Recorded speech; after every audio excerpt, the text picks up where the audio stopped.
پاکی کے بعد دوبارہ خون آنا. انڈیا سے کسی نے پوچھا ہے کہ جی اگر حیض کے دنوں میں اچھی طرح خون نہ آئے اور پاکی حاصل کرنے کے بعد پھر دوبارہ خون شروع ہو جائے تو نماز کا کیا حکم ہے؟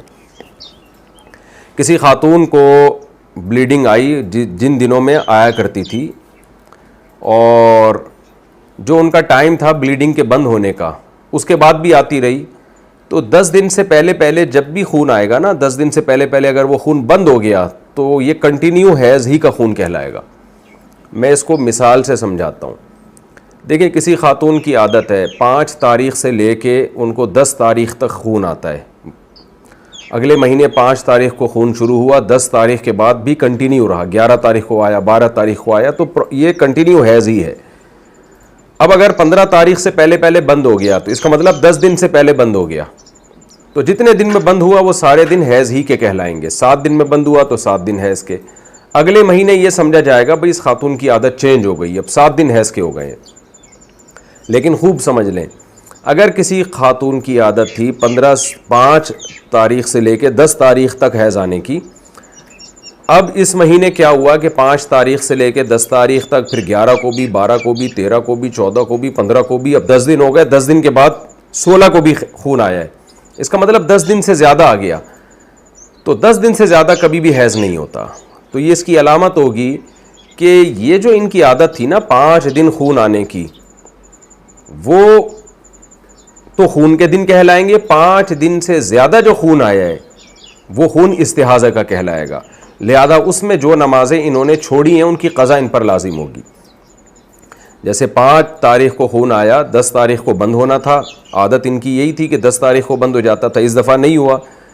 تو اگر 10 دن تک کنٹینیو خون آتا رہا، یعنی 15 تاریخ تک خون آتا رہا اور 15 تاریخ سے تجاوز کر گیا، تو پھر یہ سمجھا جائے گا کہ یہ سارا اضافی خون یہ استحاضے کا ہے، یہ حیض کا نہیں ہے. لہذا ان 5 دنوں میں جو اضافی نمازیں چھوڑی ہیں انہوں نے، وہ نمازیں ان کو لوٹانی پڑیں گی، قضا کرنی پڑے گی.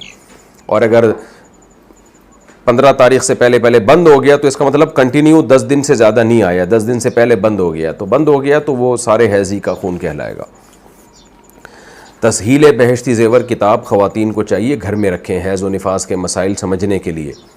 حیض و نفاس کے مسائل ایک دفعہ اچھی طرح سے سمجھ لیں تو بہت اس میں خواتین کو مہارت ہو جاتی ہے. تو بہشتی زیور میں بڑے آسان انداز سے لکھے ہوئے ہیں حیض و نفاس کے مسائل. آج کل شرعی مسائل کی طرف لڑکیوں کی توجہ ہی نہیں ہے. ڈاکٹر بن رہی ہیں، انجینئر بن رہی ہیں، طہارت کے احکام اسلام تو آپ کو طہارت کے احکام بھی بتاتا ہے نا. تو آپ کو میڈیکل کالج میں تھوڑی بتائی جائیں گے یہ حیض و نفاس کے شرعی احکام کیا ہیں.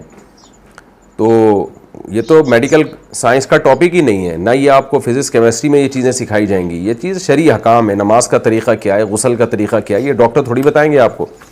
ڈاکٹر کی نظر میں تو ڈیٹول سے نہا لو، پانی سے نہا لو، ایک ہی بات ہے، دونوں میں جراثیم مر جاتے ہیں. لیکن اسلام یہ کہتا ہے آپ کو پانی سے نہانا پڑے گا، غسل پانی سے کرنا پڑے گا آپ کو. تو اس لیے حیض و نفاس کے مسائل خواتین سیکھیں.